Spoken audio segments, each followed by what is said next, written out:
Hello, comment ça va today? J'espère que vous allez bien, moi ça va plutôt bien et aujourd'hui je vais vous faire une confidence. Peut-être la plus grosse que je n'ai jamais faite. Je n'aime pas apprendre. Voilà, c'est dit. Je suis en 5e année de médecine et pourtant, je traîne avec moi ce que je considère comme un énorme fardeau. Être assis sur une chaise, face à un bureau avec des cours étalés devant moi, m'ennuie profondément. Ça me saoule littéralement, je n'aime pas ça. Et peut-être que vous le savez, mais le cerveau, lui, déteste l'ennui. Pour le contrer, il invente tout un tas de stratégies, il se met à penser à tout, sauf à ce qu'on doit faire. Et dans mon cas, ça me dessert complètement, parce que l'endroit où je m'ennuie le plus, c'est précisément celui où je devrais être la plus concentrée. Résultat, je me retrouve à repenser à ma liste de courses, à une vidéo que j'ai vue la veille, à un message que j'ai oublié d'envoyer, ou même à la couleur des murs de ma chambre. Bref, tout sauf à l'item qui se trouve devant moi. C'est un peu comme si, à chaque fois que j'essaie d'avancer, quelqu'un plantait une énorme branche dans mes roues. Par exemple, je suis capable de faire un rêve éveillé. Littéralement, je peux être assise, les yeux rivés sur mon item, et en réalité, partir dans une histoire que j'invente de toutes pièces. Mon corps est là, ma tête non. Et parfois, je me rends compte que ça fait 10 minutes que je fixe la même ligne sans avoir rien lu, rien retenu, rien compris. C'est encore une preuve, s'il en fallait une, que ce n'est pas parce qu'on voit quelqu'un travailler qu'il travaille vraiment. Il y a un fossé immense entre ce qu'on perçoit et la réalité. On voit une personne concentrée, sérieuse, appliquée, alors qu'en vrai, dans sa tête, elle est peut-être en train d'imaginer la fin d'un film, de refaire une dispute vieille de 3 ans ou de penser à ce qu'elle va manger ce soir. Ce désamour pour l'apprentissage m'a coûté cher. Depuis que j'ai commencé la médecine, j'ai cumulé, tenez-vous bien, pas moins de 13 rattrapages. J'ai redoublé ma 2e année, j'ai fait un burn-out en 4e année, auquel je vais dédier un podcast entier un jour, et soyons honnêtes, j'ai envisagé d'arrêter mes études plus de fois que je ne peux les compter. Pour vous dire, même pendant les partiels, quand je suis assise devant ma copie, je m'ennuie. Heureusement ou malheureusement, l'anxiété prend souvent le relais à ce moment-là. Elle me pousse à répondre vite, parfois trop vite, mais bon, ça, c'est une autre histoire. Aujourd'hui, j'ai envie de vous parler de cette grande difficulté. Je n'aime pas apprendre. Pas je suis paresseuse, pas je manque de motivation. Non, simplement, je n'éprouve pas de plaisir à apprendre. Et pourtant, j'ai choisi une filière où apprendre, c'est littéralement ce que l'on fait la majeure partie de notre temps. Alors comment on fait quand on n'aime pas apprendre mais qu'on veut devenir médecin? Est-ce que c'est grave? Est-ce qu'on peut encore réussir? Est-ce qu'on peut aimer comprendre sans aimer apprendre? C'est de tout ça que je vais parler aujourd'hui. Bienvenue dans cet épisode qui va parler franchement de mon rapport à l'apprentissage.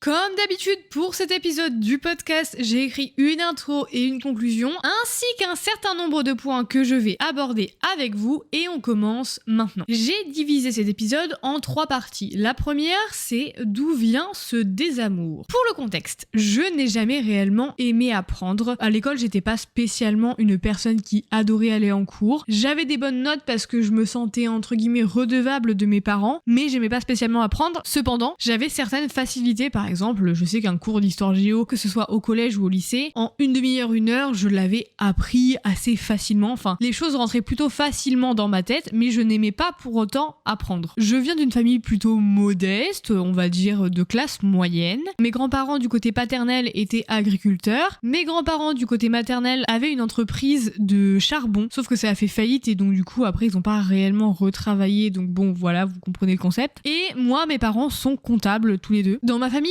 la lecture, le fait de lire des livres, le fait de s'instruire, c'est pas quelque chose d'inné. Par exemple, mes grands-parents, je les ai jamais vus avec un livre, mes parents, je les ai jamais vus avec un livre, ou très rarement, et par conséquent, quand j'étais plus jeune, je n'ai jamais réellement aimé lire. Par conséquent, je n'ai jamais réellement aimé apprendre, étant donné que pour apprendre, la plupart du temps, il faut lire. Il faut lire des cours, il faut lire des chapitres, et ça me posait un vrai problème, c'est que je n'aimais pas lire, et donc ça me faisait littéralement chier de lire, donc littéralement chier d'apprendre. Sauf que pas de bol, j'ai voulu aller en médecine. Et on sait tous qu'en médecine, le système d'apprentissage est assez rigide. C'est un modèle qui est plutôt basé sur la mémorisation brute, la performance, la pression. En médecine, apprendre, c'est souvent réciter. C'est cocher des cases, reproduire des schémas sans vraiment réfléchir par soi-même. Parfois, j'ai l'impression qu'on nous demande d'appliquer une recette de cuisine. Si le patient arrive avec tel symptôme, alors on va faire ça en premier, puis ça en deuxième, troisième et ainsi de suite. Comme une suite d'étapes bien ordonnée qu'il ne faut surtout pas perturber. C'est très pragmatique, très scientifique. Et je crois que je ne suis pas réellement quelqu'un de très pragmatique, justement. Moi, j'ai toujours eu un esprit un peu plus ouvert, peut-être même trop. J'aime les mystères, les choses qu'on ne peut pas forcément expliquer. Par exemple, et là, certains vont lever les yeux au ciel, je crois au paranormal. Ce qui, avouons-le, est à peu près l'opposé total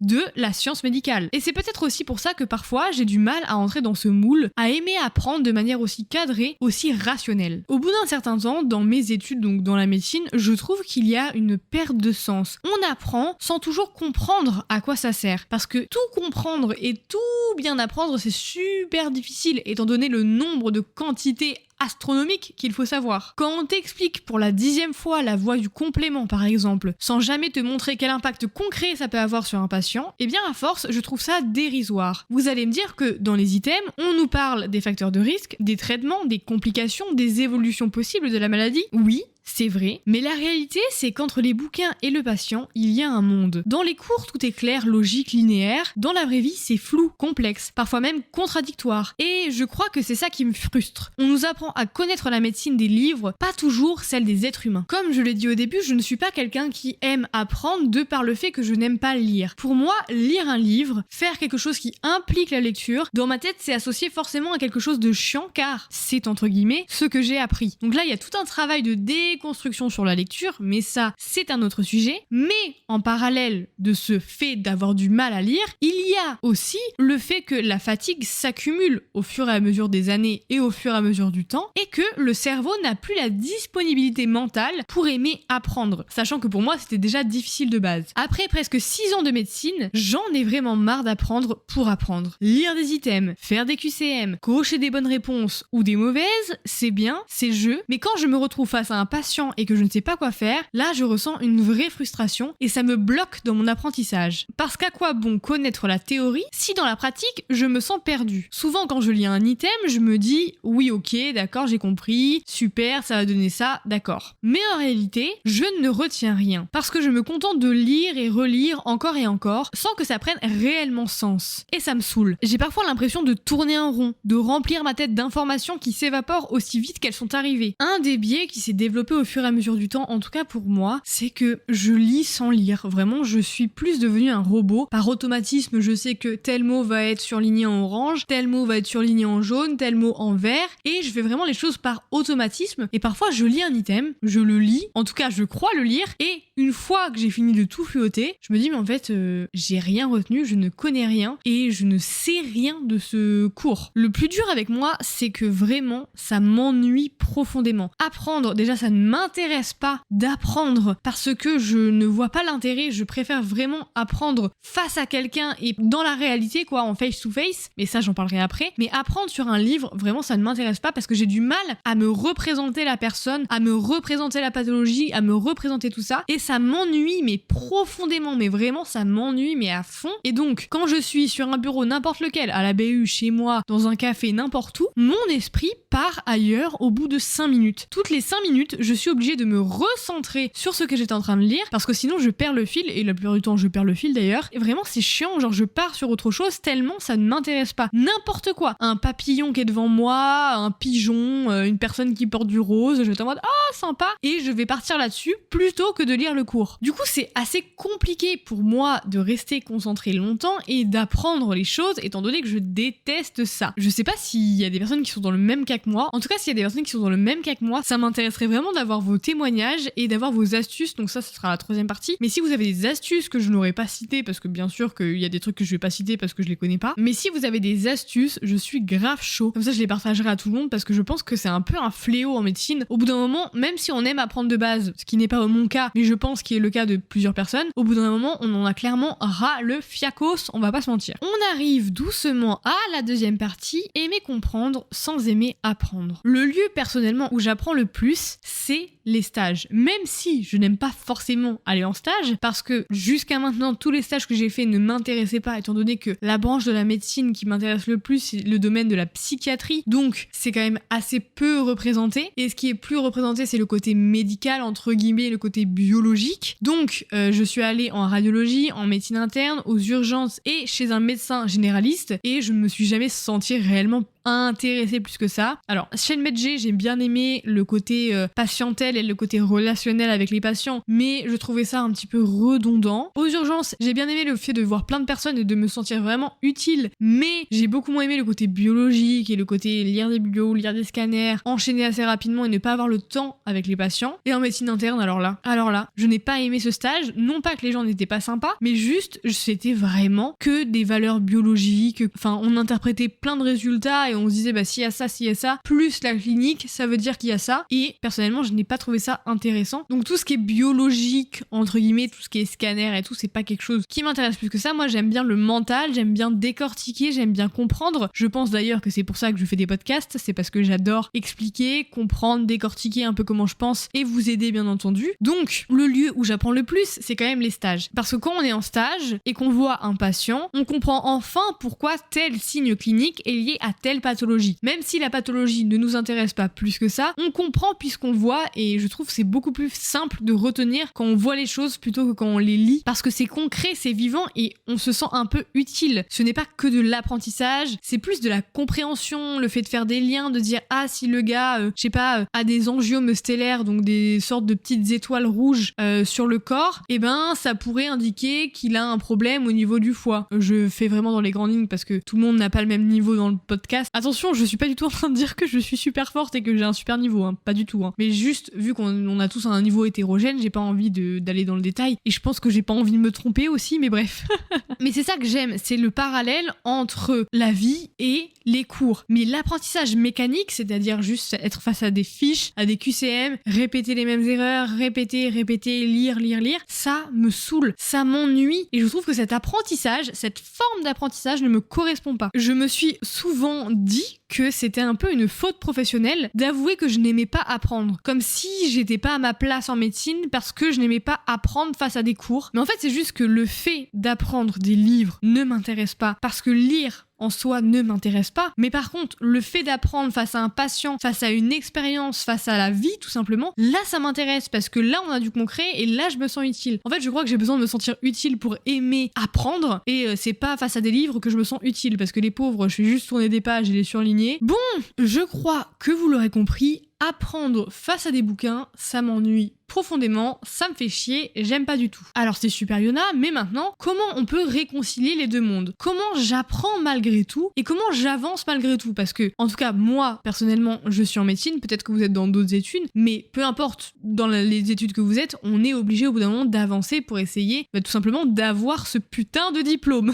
Donc, il faut bien mettre des stratégies en place pour lutter face à cette non-envie d'apprendre et je vais vous donner mes petites stratégies, quoi. Moi, ce que j'aime bien faire, c'est lire une première fois, voilà, je surligne, machin, je mets mon cours en mode beau gosse, je lui fais une petite beauté, je mets un peu de couleur et tout ça. Je sais que je suis pas la personne la plus concentrée, mais j'en ai conscience. Je fais quand même quelques petits QCM à la fin, 5-10 QCM, histoire de me dire, oh, ok, j'essaie de mettre 2-3 trucs en place, et fin de l'histoire. Et après, ce que j'aime bien faire, c'est essayer de trouver des vidéos YouTube, d'appliquer ça face à un patient, essayer de me l'appliquer sur moi-même, ou alors, je récite le cours à mon chien, à mon mec, à n'importe qui. Alors, encore une fois, je ne dis pas que ça me passionne, ça me fait chier. Ça me fait littéralement chier de devoir faire ça parce que je n'aime pas le faire. Sauf sur certains items que j'aime bien, notamment voilà, la psychiatrie qui ne me dérange pas plus que ça. Mais quand on est sur la néphro, bon bah voilà, néphro, ophtalmo, ORL, bon là je pète mon crâne. Et la dernière fois j'en ai parlé à ma psy et elle me disait qu'en fait on pouvait pas tout aimer et qu'à un moment donné il fallait aussi accepter le fait qu'il y a des choses qu'on n'aime pas faire mais qu'il faut les faire quand même. Et j'étais en mode putain mais en vrai c'est vrai, mais enfin c'est dans la vie de tous les jours, genre vraiment je dis un truc trop banal là mais c'est vraiment la vérité. Par exemple, je sais pas, moi j'ai n'importe quoi, on n'aime pas tous faire la vaisselle. Et pourtant, au bout d'un moment, faut faire la vaisselle, sinon on peut pas manger, quoi. Et c'est con ce que je suis en train de dire, mais c'est vrai que j'avais du mal à l'accepter, de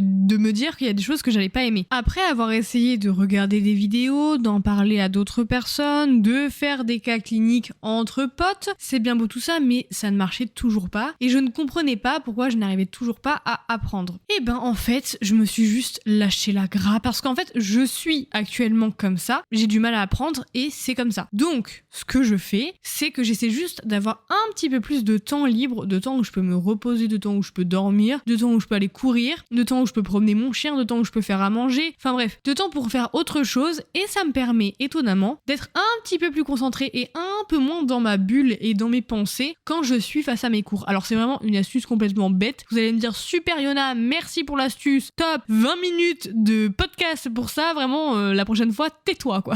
Et oh, tout doux. Tout doux le loup, tout doux. En vrai, c'est vrai. J'aime tellement pas apprendre que, c'est ce qu'on s'est dit avec ma psy, il faut plus que j'essaye de trouver un équilibre entre le fait d'apprendre et le fait de faire autre chose. Et au début, je voulais vraiment continuer à travailler plus de 7-8 heures par jour. J'étais en mode, allez Yona, on travaille, on y va, on lâche rien, parce que j'étais persuadée que si je travaillais moins, j'allais pas réussir mon année, mon semestre, et que j'allais être nulle encore une fois, et que j'allais redoubler, et ainsi de suite. Et vous connaissez la chanson, ça fait plusieurs fois que je vous en parle, si jamais vous écoutez les podcasts régulièrement. Elle m'a fait comprendre qu'en fait, il fallait que j'apprenne à travailler un petit peu moins, mais beaucoup mieux. Parce que peut-être que vous le savez, mais la semaine dernière, je vous ai raconté ma L2 et je vous disais que justement, j'avais tendance à lire très rapidement mes cours et à vraiment être en mode ah oui d'accord, un peu dans le déni. Plus je lis vite, moins je vais avoir le temps de me poser et donc du coup, ça me donne une bonne raison de ne pas connaître mes cours et d'avoir des mauvaises notes. Et c'est ce que je faisais toujours depuis un certain temps. Et elle m'a expliqué que ça servait à rien que je reste 7, 8 ou 9 heures assise face à un bureau si je ne retenais rien. Il fallait mieux que je reste 5-6 heures régulièrement, à peu près tous les jours. Mais bon, pas tous les jours de la semaine, tous les jours du lundi au vendredi, un peu le samedi, mais il faut pas déconner non plus. Et elle m'a dit, mais restez tous les jours concentrés. Alors, 5 heures, ça peut paraître peu, souvent je fais plus 6 heures, parce que j'avoue que j'ai du mal à faire moins que 6-7 heures. En règle générale, je tourne autour des 6h30. Mais bref, on s'en fout. Je sais que j'ai eu beaucoup de mal à ralentir et à me dire que moins travailler, c'était ok. J'en ai d'ailleurs fait un podcast « Travailler moins mais mieux », et c'est encore quelque chose que je travaille, parce que ça provient du fait que je n'aime pas apprendre. Plus je travaillais, plus je trouvais ça chiant, moins j'avais envie d'apprendre, moins j'avais envie de m'y mettre, et plus je lisais encore moins dans les détails et tout ça. Enfin, c'était vraiment un cercle vicieux. Donc, on a un peu stoppé tout ça. J'ai commencé à essayer de faire autre chose dans ma vie, entre guillemets, d'avoir des loisirs, d'avoir des moments pour moi, d'avoir des moments avec mon chien, enfin bref.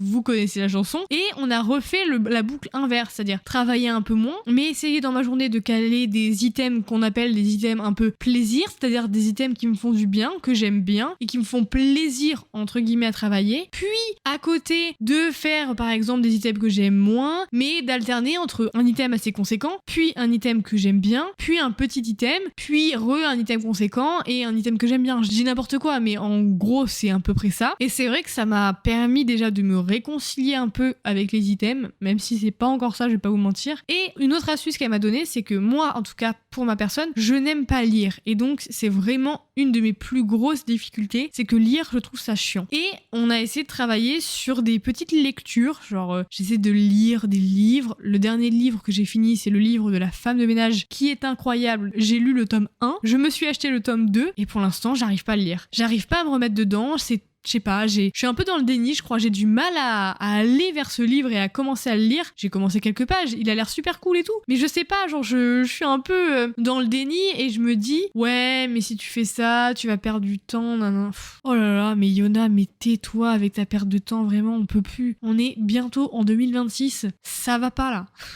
Mais ouais, je suis toujours dans le délire des fois, ah ouais, je perds du temps, alors que je travaille moins qu'avant, je fais plus de plaisir, entre guillemets, mais je me dis tout le temps que je perds du temps, bref, enfin, je pense que ça nous suit un peu pendant toutes nos études. Je sais pas ce que vous en pensez. Bref, je m'égare. Donc, les astuces, c'est d'apprendre avec d'autres personnes, d'apprendre face à des patients, d'essayer de regarder des vidéos, d'essayer d'écouter des podcasts. J'ai oublié de vous dire, mais il y a un podcast Externa qui explique des items. Il y a un podcast, je crois que c'est le Medcast. Peut-être pas le Medcast. Attendez, je vais regarder. Si du coup j'avais raison, c'est bien le Medcast qui explique des items. Alors, je sais pas si c'est parfait. Peut-être qu'il y a des petites coquilles, peut-être qu'il y a des petits trucs qui manquent et tout ça, parce que du coup, c'est fait par un étudiant en médecine. Mais c'est déjà super de faire ça et de prendre de son temps pour faire ça. Et peut-être que ça peut nous aider à apprendre différemment. Donc voilà, j'essaie d'écouter des podcasts, de regarder des vidéos, d'expliquer à d'autres personnes, que ça soit moi, mon chien, d'essayer d'expliquer sur mon corps, limite de faire des tracés. Par exemple, les tracés des nerfs, j'essaie de le dessiner sur moi pour me rendre compte des choses. J'essaie de faire plus de pauses, plus de moments pour moi. J'essaie d'aller courir, d'essayer de m'aérer l'esprit et j'essaie de travailler un petit peu moins. Donc par exemple, en moyenne, je pense que je travaille 1h30 de moins qu'avant, mais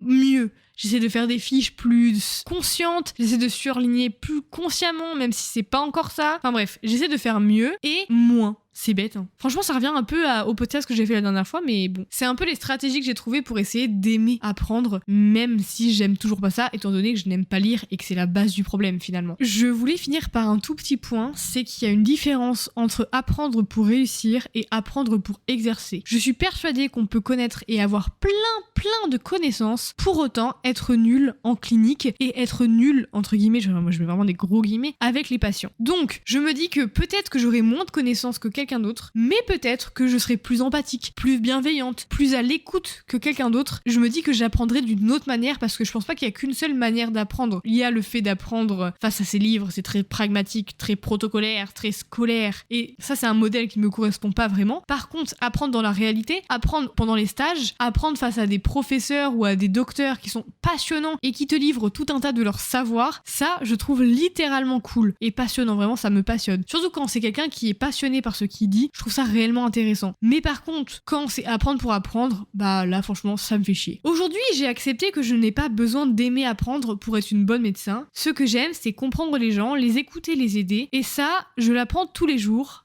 même sans mes livres. Enfin voilà, je n'aime pas apprendre, être assise face à mes bouquins m'ennuie profondément et c'est assez difficile pour moi de continuer et de persévérer tout en détestant lire et relire encore les mêmes choses. Bien sûr, il y a certains chapitres que j'apprécie, mais pour tout vous dire, ils sont peu nombreux. Et pourtant, malgré tout ça, je sais que je vais être médecin. Parce qu'au fond, ne pas aimer apprendre, ça ne veut pas dire qu'on n'aime pas comprendre. Ça ne veut pas dire qu'on est paresseux ou qu'on n'a pas choisi la bonne voie. Ça veut juste dire qu'on a besoin de sens. Et plus le temps passe, plus je me rends compte que la spécialité qui me correspond le mieux, c'est sans doute la psychiatrie. C'est une spécialité qui, même si elle suit parfois un protocole, me laisse penser, réfléchir, analyser, comprendre, mais un peu à ma façon. Différemment que lorsqu'on lit des scanners ou lorsqu'on regarde des résultats de labo. C'est une médecine qui laisse la place à l'humain, la réflexion et à l'émotion. Et je crois que c'est ça, ma manière d'apprendre. Pas en récitant, mais en observant, en ressentant, en vivant. Alors oui, je n'aime pas apprendre, mais j'aime comprendre, j'aime réfléchir, j'aime aider. Et si c'est ma façon d'apprendre, alors elle me va très bien. Finalement, ce n'est pas parce qu'on n'aime pas apprendre qu'on n'apprend rien. On apprend juste autrement, à travers les autres, à travers soi, à travers la vie tout simplement. Et peut-être que quelque part, c'est déjà un très bon début. Parce qu'il n'y a pas qu'une forme d'apprentissage, comme il n'y a pas qu'une forme d'intelligence. Et j'ai mis du temps à le comprendre. J'espère que ce podcast sur le fait que je n'aime pas apprendre vous a plu, que vous avez pu me comprendre et essayer de voir un peu mes difficultés. Et peut-être que ça a pu vous aider. En tout cas, moi je vous dis à dimanche prochain. Portez-vous bien. Ciao!